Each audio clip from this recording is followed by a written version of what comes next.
You're listening to the Fierce Fatty Podcast, episode 79. The downsides of body love. Plus, what's with the new mid-size thing? Let's do it.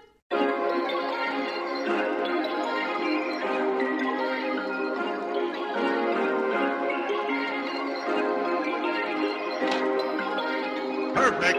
I'm Victoria Wellesby, TEDx speaker, best-selling author, and fat activist. I have transformed my life from hating my body with desperately low self-esteem to being a courageous and confident, fierce fatty who loves every inch of this jelly.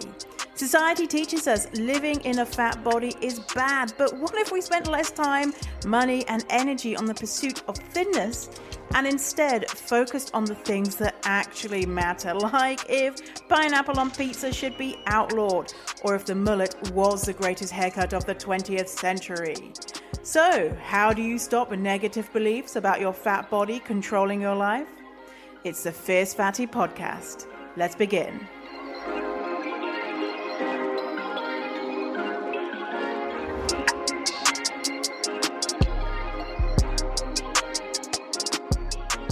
Hello, welcome to this podcast episode. Thanks for hanging out with me. I so appreciate it. I'm doing yet another new setup to see if the video will work. But hey, any tech geeky wizards people know anything about getting a better camera without spending $1 billion? Let me know. I got my hair cut this week, and the new hairdresser, perfect. Dyed my hair, not wonky. Remember last time I got my hair cut and the bleach was one down on one side and then high on the other, and then cut really short one side and then longer the other, and it was a disaster. Well, this time, no, it was great. Apart from, inexplicably, I was given a middle parting. Yes, a middle parting. And I put the picture up on the Instagrams, and people said I looked like James Van Der Beek from Dawson's Creek, Draco Malfoy. It's the exact same color as Draco Malfoy's. It's bleached, right? I don't know who these people are, but I looked at pictures and I was like, yep. Devon Sawa, Jonathan Taylor Thomas. I think they're American, like 90s heartthrobs, maybe. And then someone said, if you watch EastEnders, the British show, and I was like, oh yeah, yeah. Mentioned, didn't say I looked like, but mentioned Ian Beale from EastEnders from like the 2000s, and I was like, yes. And Ian Beale, like, his character is just like this, like sleazy or slimy is not the right word. Like, he's not like, he's just, one of the ones who is just, he'd be someone who would grass you in, he'd be like, miss, but he's like a full-grown man. Like, that's the type of person Ian Beale is. And I was like, yeah, perfect. I look like Ian Beale. But it's okay because I just brushed my hair forward and I'm just back to being me. It's all good. So another thing happening this week, my baby boy, Dougal, my dog, is... he's all grown up and he's going to have a new dog walking pal. So I have found a dog walker in the area, and I thought, you know what? Dougal is stuck to my side 24/7, and it's good for him to go out and be with other people and stuff to build his confidence, because he's a bit of an anxious dog. So we went and we spent some time with the dog walker yesterday, and Dougal liked him. But the moment that I started to kind of drift away to see if they can go on their own, Dougal was immediately like, "Where is she? Where's my mummy? Oh, I'm scared." So we'll see how it goes on Thursday. They're going out on their own. In the past, when other people have tried to take him out, like my mum tried to take him out a couple of times, and Dougal thought that I was coming, and then I wasn't there, and he literally escaped from his harness and ran back to the house. A couple of times he's done that, so hopefully Dougal doesn't do that with the dog walker. the dog walker is going to have lots of treats to bribe him, and he is treat motivated. So fingers crossed we don't have a lost dog walking around West End, Vancouver. So today's episode, we're talking about a couple of things. What's with this new quote-unquote mid-size thing and the downsides of body love, body confidence? So let's talk about the mid-size thing. Let's talk about the mid-size thing first. Something that got me thinking about this was a post in a Facebook group that I'm in. And so this post in this fat positive Facebook group I'm in says, has anyone seen this new trend around the concept of mid-sized? Basically, it's young women who are like a size 10 learning to love / reveal their bodies, etc. It's picking up a lot of traction on TikTok and it's pissing me off. It feels like there's side effect of the political neutralizing of body positivity and it's making my skin crawl. I guess it bothers me for pretty basic reasons, but I just wanted to see if others had taking note of it and had any thoughts. And I'm going to read some people's comments so you can get to see the fat perspective on this mid-size thing that you might have seen going around the old TikToks. And maybe people post it on Instagram for people who aren't on TikTok. But what it is, okay, so there's a kind of a main account on Instagram that it's called Midsize Collective. And this is their little blurb, so we get to see what the definition of mid-size is according to Midsize Collective. So it says the original home of not petite but not plus size style, repping the size 10 to 16 babes. So I'm presuming that is US sizes. Something that came up when I was looking at this, I was like, oh, I do like the fashion on this account, and it's like use this hashtag to be featured, and I was thinking, what if a size 20 person wants to be featured? Like, what if a size 22 or 24 or size 30 person who is a plus size fashion queen, king, gender neutral word for monarch. Is tag, are they just not letting the fat people come in? Something I was like, are they being told that they're too fat? I was just like, I don't know about that, repping the size 10 to 16 babes. Maybe like repping the size 10 plus. I don't know. Anyway, so here are some kind of feedback from the fat community, and then I'll give you my take. So the question in the post was, I guess it bothers me, but I wanted to see if others are taking note of it and had any thoughts. A reply is, yes, and I deeply dislike it. I think on TikTok it's an interesting intersection of clout and BOPO convos we all had like 10 plus years ago. I think people are realizing they'll get clout if they post all bodies are good and normal, especially us size 10 girls with our curves and one roll. I think it also intersects with old conversations about BOPO not being fat liberation and people conflating the two. I fully saw a TikTok from a woman who is a self-professed size 12 mid-size saying that, quote, skinny girls got their time, plus size girls got their time, so now it's mid-size girls' time to shine. And I was like, girl, I'm still waiting for the fat folks' time to shine in popular culture. It's exhausting to see the same conversations happen in 10-year cycles. And I can only imagine what it's like for folks who have been doing fat activism for 20 plus years, etc. Another comment says, it feels like they don't want to acknowledge their raging privilege that they have as a straight size person and want to be fat adjacent without actually being fat because ooh, fat is fat. Also, I feel like a lot of folks don't identify as being straight size because they don't feel small or like their body. And so they want to say, I'm discriminated against just like the fatties. Another comment, midsize do not experience intersectional oppression as fat people do. It's nonsense. Obviously, I'm feeling some kind of way. Fat people have a moment in culture and thins cannot handle it. Another comment, it's absolutely neutralizing. It's further co-opting body positivity and appropriating struggle. Fat liberation needs to replace that term.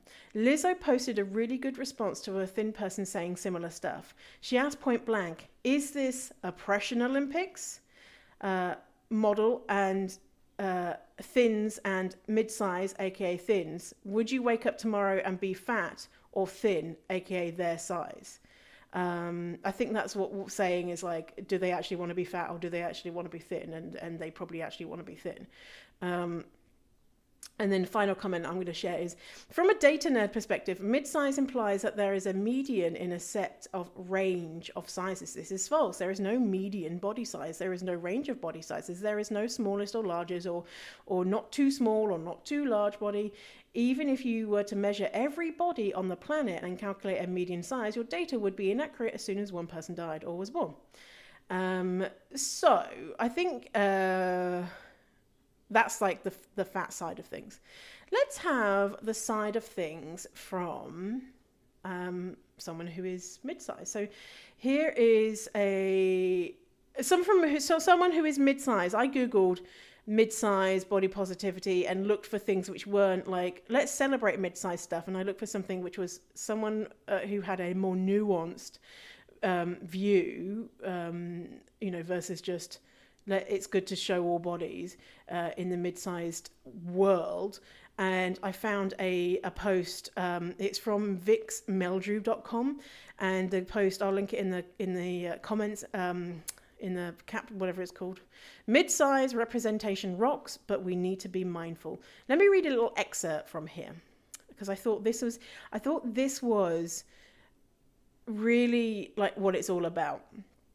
Like, as in, really like why people don't feel good about this being a thing, why fat people don't feel good. Okay, so the term mid-size seems to be everywhere at the moment, with Lucy Jane Wood owning YouTube with her size 14 content. She launched the Midsize Collective, which is that one I just mentioned, on Instagram, and every blogger who falls into the category finally feeling like they have a home to show off their mid-size style. It's quickly becoming the in thing. And whilst that's amazing for us girls who can be labelled size UK 12 to 18 or 10 to 16, whatever way you look at it, we must be mindful to people who are on the other ends of the size spectrum. We must remember that the only reason it's now quote unquote acceptable to show off your curves and celebrate our still widely accepted body type is because of the original body positivity movement, a movement that was started by people who have bodies that are not the societal norm and are often shunned completely from representation. Larger bodies, bodies of color, bodies with physical disabilities. The movement was radical, it was in our faces, and it was unabashed. But in recent times, it was being completely bastardized. Celebrities, influencers, and quote-unquote normal people have taken the term body positive and confused it with body confidence, because body positivity is all about feeling positive about bodies that society treats negatively. It's not about celebrating forms and shapes that are on the whole accepted. Sure, we can moan that the UK average is a size 14-16, so where are all the size 14-16 models, celebrities, and influencers? But we must understand that being quote-unquote average has its own set of perks. So how can we, as mid-size, celebrate the rise in representations of our bodies without drowning out the message that still needs to be widely spread? First of all, we need to recognize our privilege. So it goes on. We need to recognize our privilege. Let me see the other headlines here. Yeah, that's it. We need to recognize our privilege. And then it says, boost the original body positive movement. Yeah, that's it. That's all that says. And then there's words under those titles. But yeah, so I liked that. So my view on all this, like, it's cool that we have more representation of more body types. But with the mid-size movement, we are again lifting bodies that are normative. Like, it's not activism, But I don't think that mid-sized folks are claiming to be activists. But then again, I don't know. I saw a TikTok which was a girl who was like doing this like parody of her going into Lululemon, and my first thought was, I've never walked into a Lululemon, because there's no way, not in a million years, there would be anything there that fits me. One, and two, Chip Wilson, the founder, is the biggest fat faux piece of shit ever. So I wouldn't give him my money anyway. So she's going into Lululemon and she's like, oh, I'm looking for this size 14 trouser. And then she does like a thing of how the rep is like, oh my God, size 14, you're so fat. Oh my God, that's really big. And said, oh, here's one pair of trousers, go into the fitting room and try it on. And then she's like, what's your name for the fitting room? And she said, I don't know, Sandra or whatever. And she's like, okay, cool. And then she wrote Fatty. She spelled that out on the changing room. And like, part of me was like, I get it. Like, it's hard when you don't fit into clothes and you're not that thin person. You know, when you're not a size 10, and like, to me, size 10 is like thin. When you're not, very, very small, when you're not very small, you don't feel like you have privilege. Like, going into Lululemon and there not being all the sizes available seems like that's oppression. Seems like that is really bad. And at the same time, it's not acknowledged, and it's not good. It's not good that you can't go into Lululemon and have all the sizes, right? Okay, that's just a fact. It's not good. So it's not like I'm like, yeah, well, it's good that Lululemon. No, it's not good. But the thing is, a mid-sized person can walk into a store and not be like, LOL, there's nothing that is even going to go over one leg, never mind, go over your whole body. Fat people, we have to shop online, to be able to walk into a short store and go into a changing room. I was like, oh, is that what the experience is like in Lululemon? Is that what happens, that someone comes and takes your clothes and then asks for your name and writes your name on a door? Because I haven't experienced that, because, I don't go into Lululemon because, I know nothing's going to fit. And obviously I've been into stores. I can go into Old Navy here. Old Navy now does, I think they go up to 4X. And so I would be wearing like a 3X. And so I went into Old Navy the other day, like a couple of weeks ago, to see if I could find, I needed something, I can't remember what it was. And to see, I didn't know what sizes they had. And I thought, maybe they have some oversized things. And I was able to buy stuff. Now the changing rooms are closed because of COVID. But I had that privilege of someone being 3X, and probably between 3X, 4X, to be able to do that, right? But someone who's 5X, they can't go and walk into a store. And so imagine if I'm like, oh, my life's so hard, I can only I go into Old Navy and they laugh at how fat I am. Well, what about the person who can't even go into Old Navy? And so that's kind of like, that's why it kind of rubbed me up the wrong way. So with the mid-size thing, we are lifting bodies that are normative. But is that like what the mid-size movement is? Is it? Well, I guess it is. A movement to raise up mid-sized bodies, which is strange because mid-sized bodies are everywhere and they're normative. But maybe, I don't know, maybe mid-sized people feel like they're not celebrated, because it's you're either plus size and you're celebrated in some spaces. Most of the world you're ridiculed and laughed at, and all that type of stuff. Or then if you're mid-sized, say if a celebrity is mid-sized, they're categorized as fat, and they're like, oh my God, look how fat this celebrity is, and maybe they don't. I think a lot of people don't identify with being straight size, even though they're straight size. They don't, because they don't feel thin. They feel like they're not thin, because they don't have a very small straight size body. So I think if mid-sized folks acknowledge their privilege and make sure they're not being fat phobes, then it's a good thing to have these spaces, right? It's a good thing to have people can find spaces where they find other people and bodies that they identify with. But should we be raising up mid-sized bodies? I don't know. And I mean, it's nice for straight-sized people who don't feel thin to have people who look like them on social media. But I would seriously caution to unpick the fat phobia that there is there. And the potential need to feel like they need to center their body in a movement, body positivity, which is about centering marginalized bodies.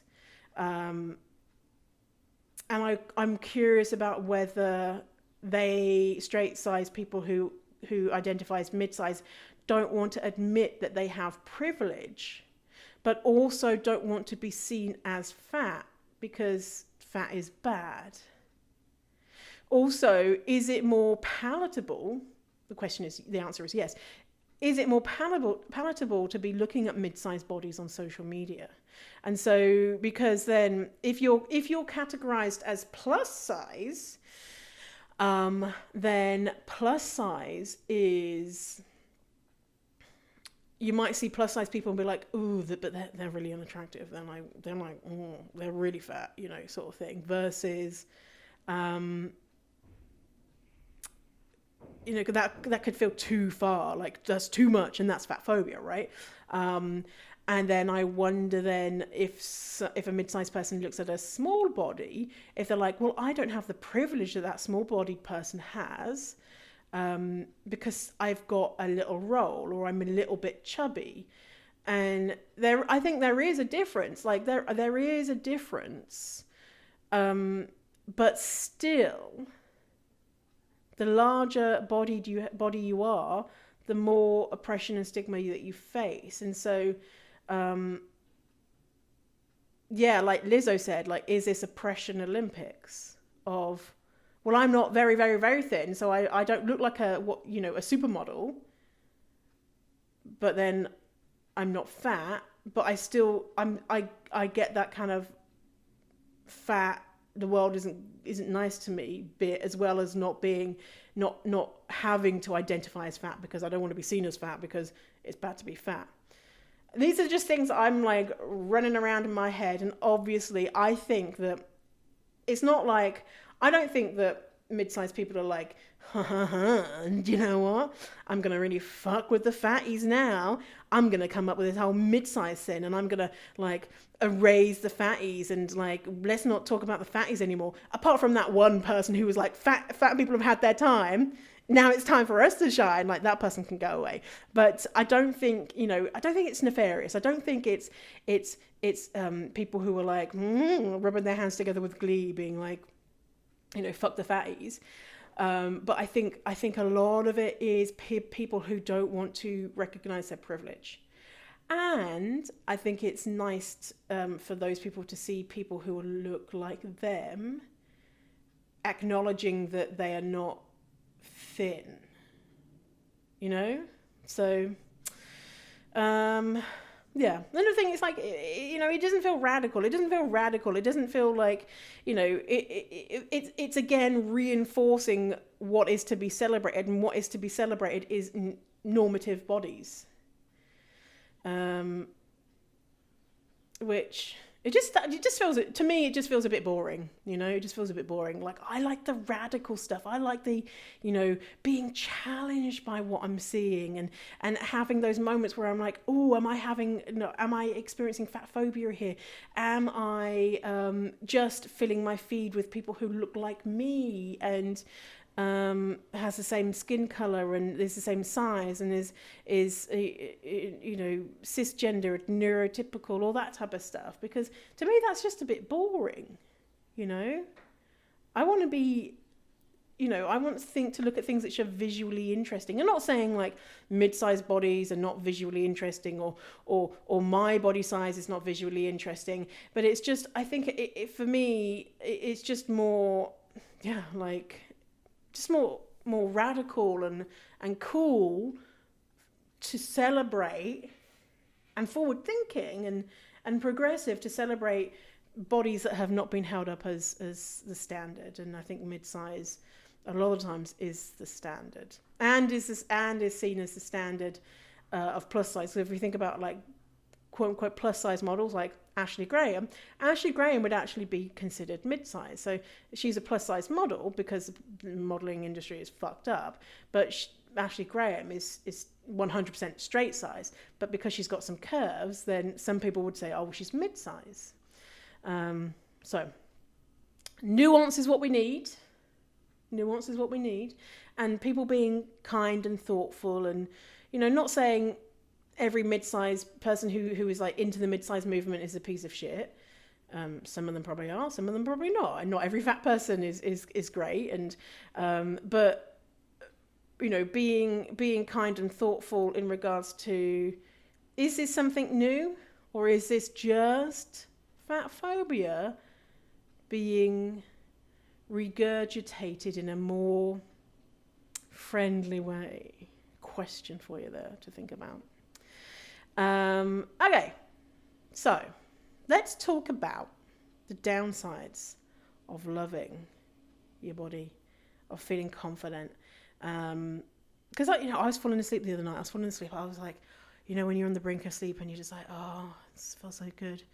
And as it does, this idea came into my head of all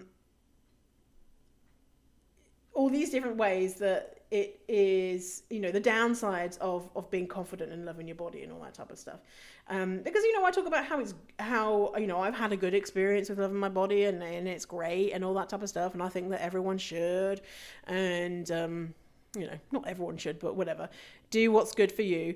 And I thought, have I ever said, oh, by the way, there are some shit bits that come with it? I want to be transparent, but like here, there are shit bits. That should be the name for Fitbit. Shit bit. Take that shit bit off your wrist if you're wearing one. Because it's not all kind of like, you don't get to this. I think some people think that they learn to get confidence and all of a sudden it's like, the sun is always shining, it never rains, life is amazing, nothing bad ever happens. And how some people think about like, oh, when I get rich, or oh, when I get a boyfriend, or oh, when this other thing happens, everything's going to be fixed. And it's not like that. Confidence comes with its new set of challenges. And so let me talk about them with my mouth into your ear and then into your brain. And yeah, let's do it. Okay, so first thing is the downsides of loving your fat body. The first one, and I'm experiencing this right now, is dating is harder. So much harder. It's so fucking annoying. Before, when I had lower confidence, I would be swimming in dick and balls. Like, men everywhere, right? Someone on the dating profiles would be like, hey, and I would be planning our wedding just with those 3 letters. I'd be like, oh my God, imagine we're going to be together forever and we're going to have blah, blah, blah, blah. Because there was no question about like, if someone expressed any type of interest in me, no matter what type, done. I'm there. As long as they weren't a massive weirdo or something, I was there. And I could have, if I wanted to, 1,000,000 one-night stands. I could now if I wanted to, but I can't bring myself to do it. I could have 1,000,000 one-night stands, and I could have long-term relationships too, and I could be happy, and I could have that companionship. But deep down, I knew that these people weren't right for me. You know when you're with someone and you're like, I know what's going to break us up. I can predict our future. But I'm just gonna bury that down deep down right now, because right now it's fine. But I can predict that this person is not good for me long term. Because I would rationalize it with, well, at least they want to be with me, That it's so kind of them to want to be with me. It doesn't matter that I know that they're not a right fit, and sometimes they could have been a really not right fit for me, and sometimes it could have just been like, I know this has got an expiration date. I just felt like I was lucky that someone wanted to be with me, because it was preferable to being alone, because I had lower confidence, right? So with these relationships, I wasn't getting what I wanted, really. If I had a one night stand, I'd be like, in my head, I'm thinking, I'm going to show him how I'm the sexiest person he has ever fucked. I'm going to do the shit that he's seen only in porn. And I wasn't there for my pleasure. I was not there for my pleasure. I had fun, of course. Sometimes not as much, but most of the time I was there for the feeling of pride that I got when I gave the guy pleasure. And it was the same with long-term relationships. Really, like, it was all about proving myself. See, someone likes me. Yeah, like they're not great, but still, they're very charitable for dating a fatty. So, what can I expect? And now I just can't put up with that shit. I just can't. I'm just like, it's like there's something in my brain that is switched where if someone sends me a message, hey, I'm just like, no, can't you make any more effort than that? I mean, because don't you see who I am? Not in an arrogant way. Don't you know who I am? But, I'm worth more than this. I'm worth more than just, wanna fuck or something like that. And, so the last guy that I had sex with, this was pre-pandemic. We were having sex. He came like 3 times, right? And then I was like, okay, some time for me. I'm gonna get some of mine, And after, I tell you, I swear, it was probably 2 minutes. Not joking, not exaggerating. After about 2 minutes, he said something like, "Hurry up! You're taking too long."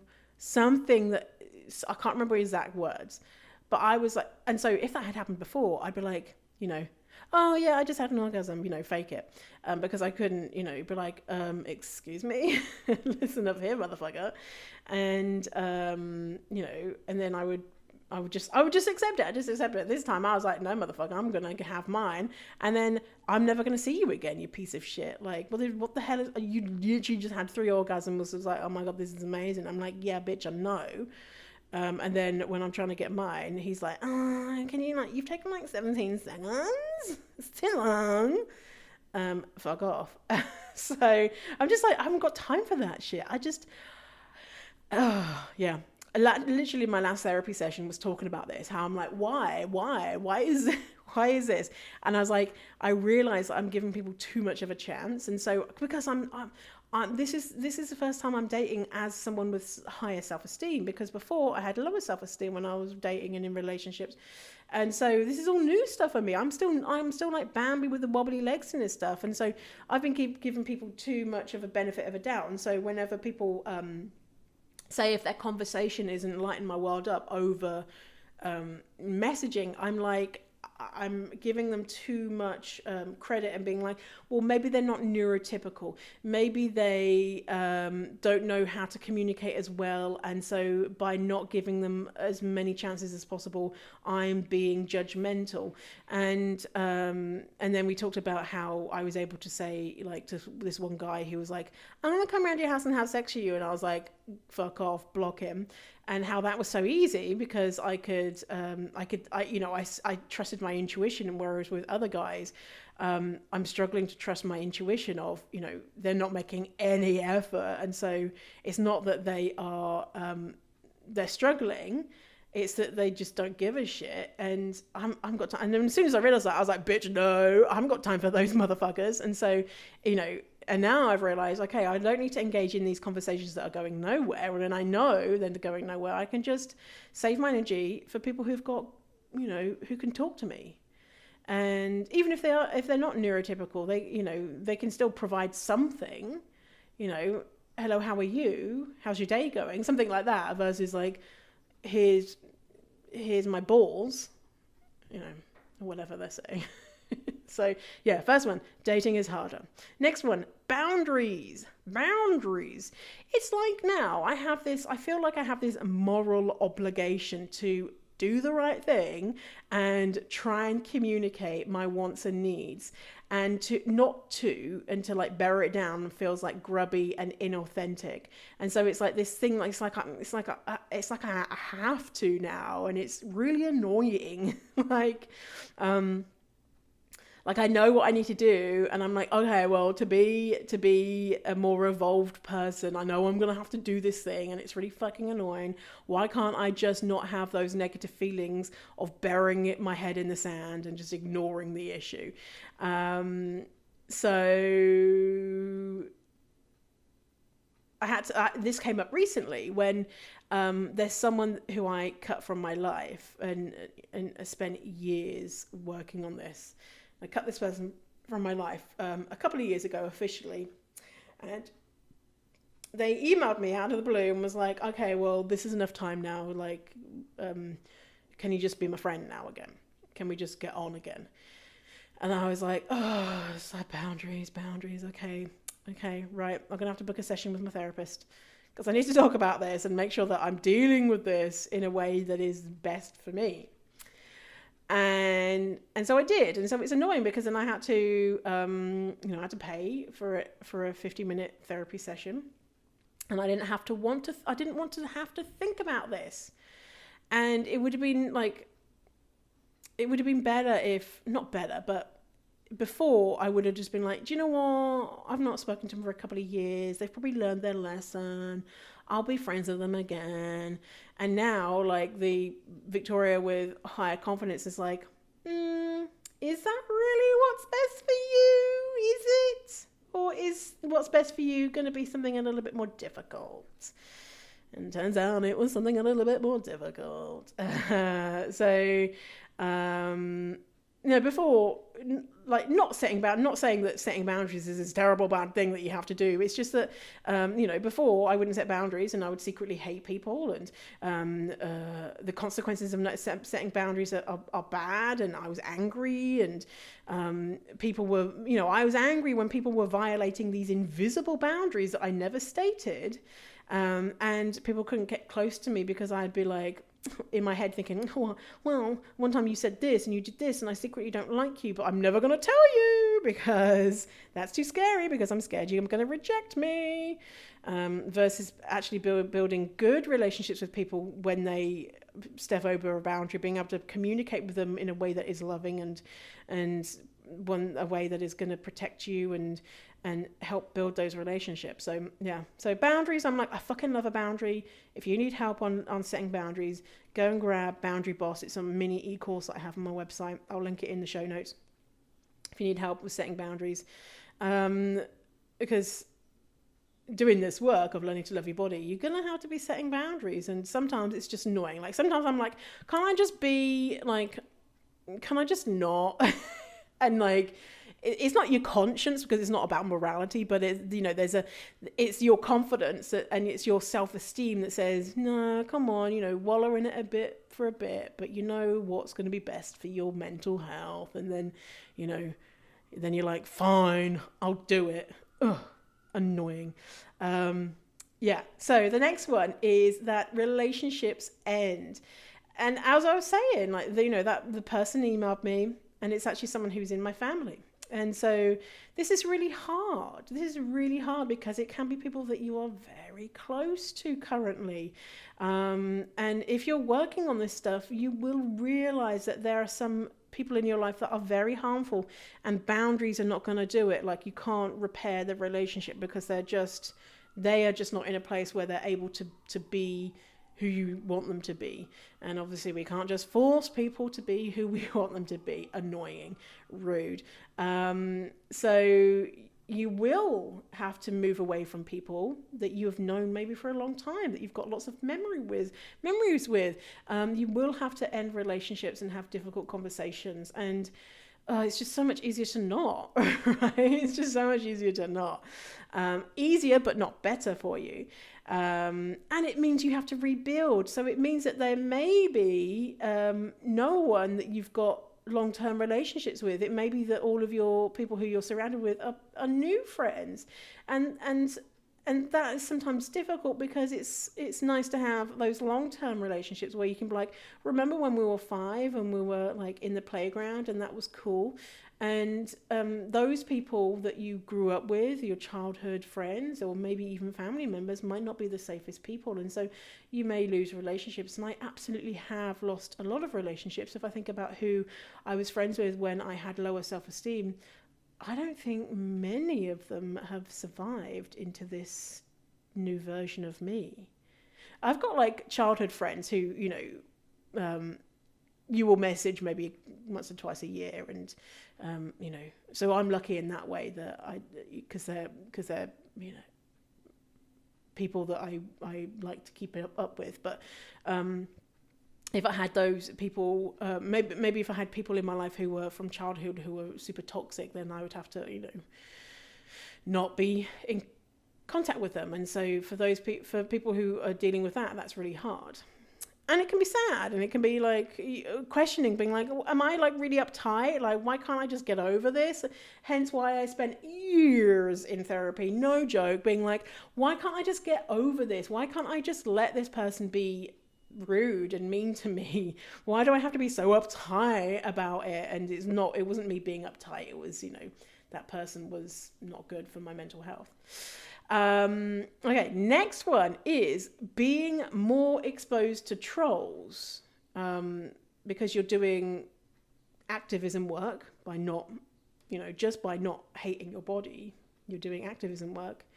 And if you have any type of presence on social media, how many followers do I have? Maybe 30 something, 35, 34, 32 followers. Me, my mum, couple of friends, 31.9, so yeah, almost 32,000. And so because I have, and that's Instagram, right?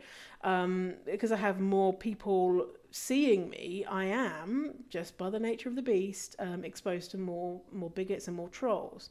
And this one weighs on me quite a lot, and I go back and forth about this one a lot, of whether it's worth it to do this work because of the impact that being exposed to bigots has on my health, my mental health and my physical health. Because we all know stigma, shame, stress is really bad for us. And then, I'll swing from like, oh shit, this is probably not the best profession that you chose, Victoria, because you're on the front lines. But then I'll have other days being like, actually, this is this is what I need and want to do, and it's important. And I don't get trolls every day. I'm very lucky. Some accounts, they get trolls like many a day. I don't get trolls every single day. Depends on how much exposure I'm getting at that time. And obviously, the more exposure, the more trolls come along. And anyway, sometimes it'll come in spurts. I don't know if you remember, a few months back, there was someone with millions of followers who shared my content, and then his trolls came coming over. And so that was a very difficult time for my stress levels, right? Which has a negative impact on my health. And I noticed that, so I have depression and anxiety, and I feel like it's pretty well managed, and I'm able to recognize when I'm experiencing anxiety and able to pinpoint it and able to say, okay, this is how it's manifesting. I've noticed a lot of times that the way that my anxiety manifests is around social media and what I've put out there and your perception of me. This is when I'm in my anxiety, and so this is like something like my brain is overtaken and stuff is going on in my brain where I'm like, okay, right, so that you put this post out there and these are the words you've used. Someone might construe that as you're saying you hate everyone. Actually, is it most people think that by this post you're saying that you love being racist, or actually you're a secret bigot, or you're a bad person and you're going to get cancelled, and so my anxiety is my anxiety will be like, oh, you fucked up by putting that post out there, and it won't be as rational, right? And whereas if I wasn't doing this work, if I didn't have higher body confidence and self-esteem and all that type of stuff, I wouldn't be doing this stuff. And so I wouldn't be having like, oh, am I going to get cancelled on a grand scale? And is some YouTuber going to make a video about like so-called body positive advocate turns out to be a conservative or whatever, I don't know. And then like, I'm like, okay, that's anxiety speaking. Is that based in reality? No. Get off social media, go and have some CBD, read a book and relax, and so anyway, it affects my mental health. And also, people, even if you don't have 32,000 followers, or even if you have more followers, it doesn't matter about how many followers you have, like putting yourself out there is gonna cause things to happen in your brain. Okay, next one is feeling a fraud when having a bad body day, and it being harder to be vulnerable on bad body days, as sometimes people expect you to be confident 24/7. So I don't struggle with this one as much because I think that it's pretty, I feel like people who follow me recognize that I'm a human and that I sometimes, I think I've explained this a lot about saying how, not always going to be like, I'm amazing all the time. And sometimes you're going to be like, but the amount of to I'm amazing is going to be different when you have worked out all of this type of stuff. And but some people do struggle a lot with feeling like they can't be like, do you know what, if I've worked on this stuff and I'm feeling confident, but do you know what, right now I feel like a piece of shit, especially if they, they're newer to the game of feeling confident, and then they question themselves of, am I really actually confident, or am I faking it? Am I just pretending to be confident because that's what I want, because I don't feel confident right now? And it can be a struggle. But then remembering to remember that you're a human being with a human being brain, and so many things can influence you, and you're going to have good days and bad days, hopefully more good days than bad days. Next one is having higher expectations in life and not settling. And this means increased risks in life. So, we've talked about that with dating, but just in life in general, when you have higher self-esteem, it comes back to I know this is better for my well-being, but it's annoying and I can't just put my head in the sand. I have to deal with this stuff. So, and I know that I deserve better. So I was in corporate recruitment for 8-9 years-ish. Did I like recruitment? Fuck no. It was boring as shit.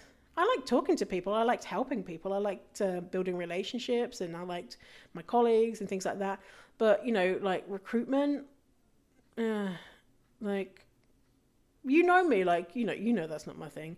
I'm not like, oh, I just fucking love recruitment. I love helping people. That's definitely for sure. But my last corporate job, there was a shift where they hired a new, I don't know if he was CEO. Anyway, he was American, and Canadian company. He was American, and he was like conservative as shit.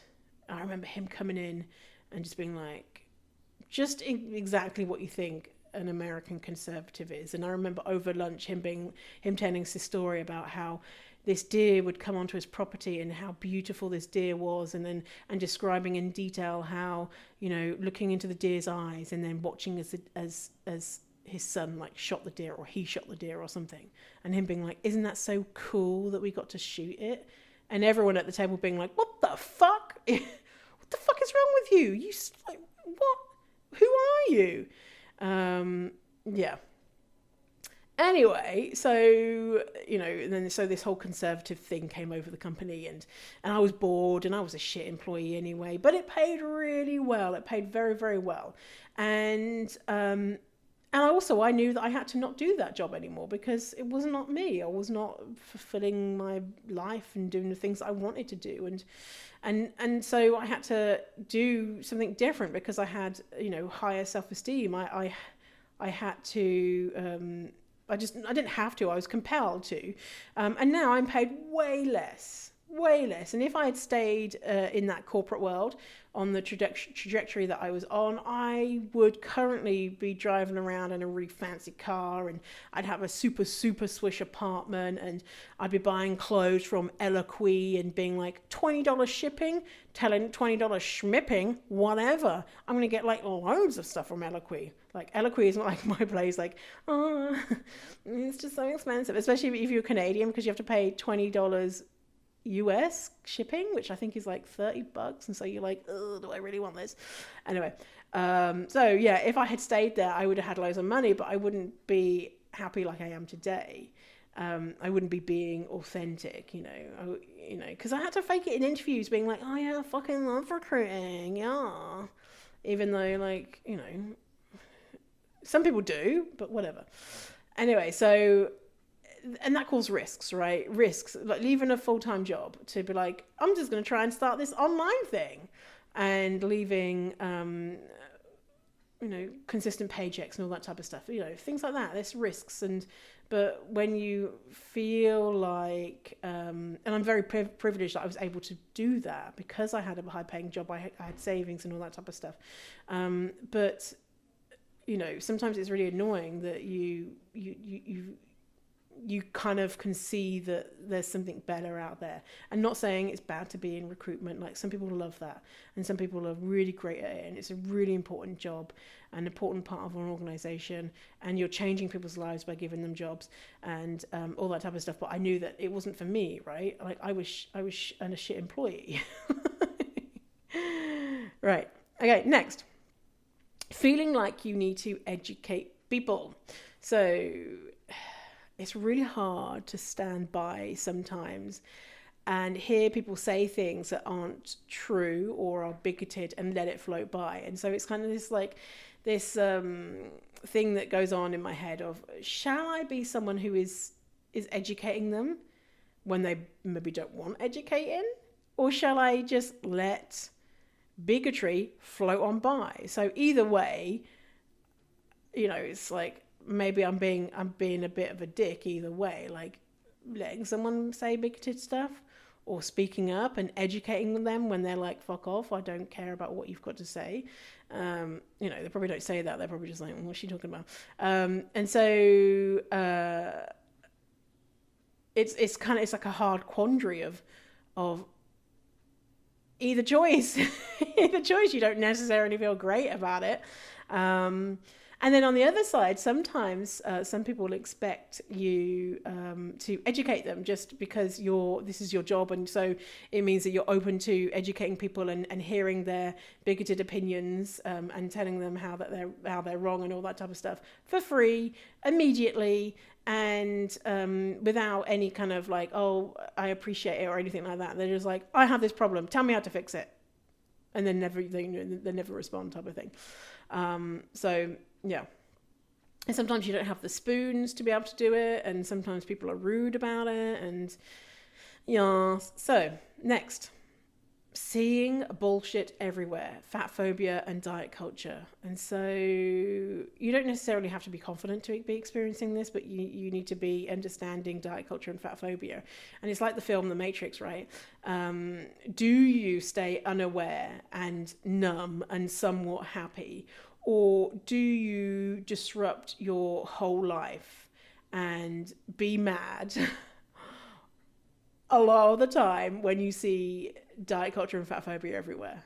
Like, yeah, it's a hard decision, and I don't think either one is wrong or right or whatever. And so once you start seeing it, it's just like, oh, for fuck's sake, why is this it's fucking everywhere? And it doesn't get better. Like now, I've been doing this for years. I see things, and I'm, I'm numb to a lot of things, but then I'll see another thing and I'm like, oh, for fuck's sake, and it won't, I'll still get another, like, oh, why? It's so annoying. Yes. Okay, next. This is not experience of mine, but a lot of people would experience this of you were expected to do the confident things in your friends group or in your family or whatever. And so I don't experience this because I don't have any friends. So I'm lucky that way, joking. I do have a couple of friends, but I just happen to hang around with people who are generally quite confident, or this isn't a struggle for them. But others I know have told me that it can be quite frustrating that in their life, because they are more confident that they're going to be the one who has to ring for the pizza, or they're going to be the one who has to complain, or they're going to have one to phone for something or ask for something and things like that. And so that can be frustrating for some people. And the final one is, it doesn't actually stop discrimination.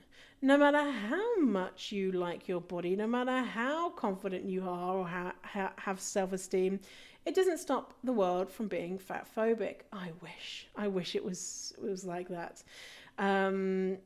I wish as soon as I became confident, fat phobia ended. But I feel like I experience more fat phobia. It's increased because now I'm more publicly facing and talking about this stuff. And so actually the levels of discrimination I experience now have increased. But here's the difference. I'm now more equipped to be able to interpret it and make it about society versus about me. Whereas before, when I experienced fat phobia, I'd be like, well, yeah, because I'm fat. Yeah, it's because I'm fat and bad. But now I'm like, ugh, it's because society's fucked up. So, yeah. So let me just go through them as a reminder. Dating is harder. Boundaries, having to set them. Relationships end. More exposure to trolls, feeling a fraud when you're having a bad body day and feeling that you can't be as authentic, having higher expectations in life and not settling means that you're exposed to increased risks, feeling like you need to educate people, seeing fat phobia and diet culture everywhere, being expected to do the confident things in your friends group, and it doesn't actually stop discrimination. So how many are there? 1, 2, 3, 4, 5, 6, 7, 8, 9, 10. A round number. So going over these things, like, is it worth it to work on your confidence? Fuck yes, it is. Do all the little annoying things and big annoying things outweigh the metric ton of shit you're dealing with when you hate yourself? It 100% outweighs that metric ton of shit that you're experiencing when you hate yourself. It is so worth it. Like, these things, this episode is me complaining, oh, my life is so shit.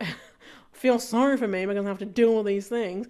But it's like, this is like 1% compared to believing that you're not good. Dating is harder, but do I want to end up with some bozo the clown? No. And so dating is harder, but it means that I get to be with someone who is going to be the right fit for me eventually, when I meet someone eventually. Like, boundaries, like, do I want to be fake in my relationships and not speak my truth? No. Relationships end. But do I want to spend time or emotional energy with people who are not good for my mental health? No. Being exposed to trolls more. But do I want to sit on the sidelines and hide? No. Feeling a fraud when having a bad body day. But do I want having a bad body day to be an infrequent occurrence? Yes. Having higher expectations. But do I want to learn how to be resilient and get the things that I know that I deserve in life? Yes. Feeling like you need to educate people. But do I want to be a force of good in the world? Yes. Seeing bullshit everywhere. But do I want to comprehend the ways that we are being brainwashed into thinking thin, white, young, able-bodied folks are the epitome of beauty? Yes. And finally, it doesn't stop discrimination. But do I want to be on the side of the bigots? Do I want to agree with them? Do I want to have, a weapon against them, winning their discriminating activities all the time? That weapon being, I don't agree with you that I'm a piece of shit because I'm fat. I don't want to agree with bigots. So, damn the things. They are the things. So, the ways, the downsides of loving your body. First one, dating is harder. It's harder when you've got higher standards. It's just harder because you're not just going to accept any bozo the clown that gets up in your DMs. Boundaries.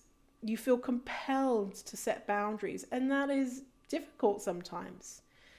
Relationships will end. You just don't want to be spending time with people who don't make you feel good. And that's sad that relationships end, but sometimes the way that it's got to be. Being more exposed to trolls, that just sucks.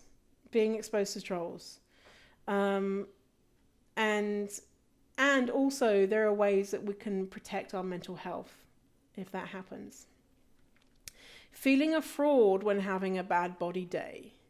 And that too is something that feeling a fraud, we shouldn't need to feel like a fraud if we have a bad body day, because it's called having a human brain and being exposed to a society that's fat phobic, that is diet culture. So it's pretty normal. And so being authentic about that, I think, is really important. Having higher expectations in life in general, meaning that you probably take more risks. And risks are obviously risky, but with that you learn to be more resilient, which is, I love a bit of resilience, me.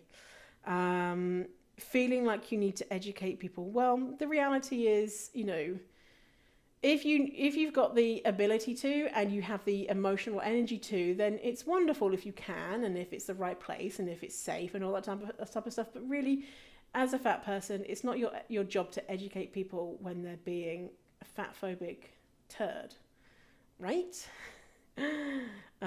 Seeing the bullshit and fat phobia and diet culture everywhere. It's everywhere. Like, do I want to be comfortably numb? Or do I want to use that anger to be inspired to do this work even more? Yeah. And also protect your mental health when you can, because, it makes me angry. Being expected to do all the confident things, quote unquote, in your friend group. But is it nice to be able to do that? I'd say, yeah, it's nice. Like, that it's not a big deal that you're the one that calls for the pizza and you're helping out your friends. And, sometimes encouraging them, if they want to try doing things which are a little bit challenging for them. If they want, you can just not. And finally, it doesn't actually just stop discrimination. It doesn't stop discrimination. I wish. But I really do feel like, even though being more confident in your body doesn't stop discrimination, I really do feel like it makes you way more equipped to deal with it when you don't agree with the bigots. When you're not like, yeah, I am a lazy piece of shit, but be nice to me. But if you're, instead, if you're like, no, listen up here, that's not okay to treat me like that, you're more equipped to handle that, versus if you deep down believe that, yeah, it's okay to discriminate against me because I'm the bad things that you're telling me. Okay, well, I hope you enjoyed hanging out with me today. The sun is shining through the window. I feel good. I'm going to go grab some lunch. What am I going to have? Sandwich? Dunno. Whatever. Yeah, I hope you have a lovely day. Link to the show notes below, or you can go to fiercefatty.com 079 for 79, or you can always just go fiercefatty.com/podcast. Thanks for hanging out with me, and I will see you later, crocodile.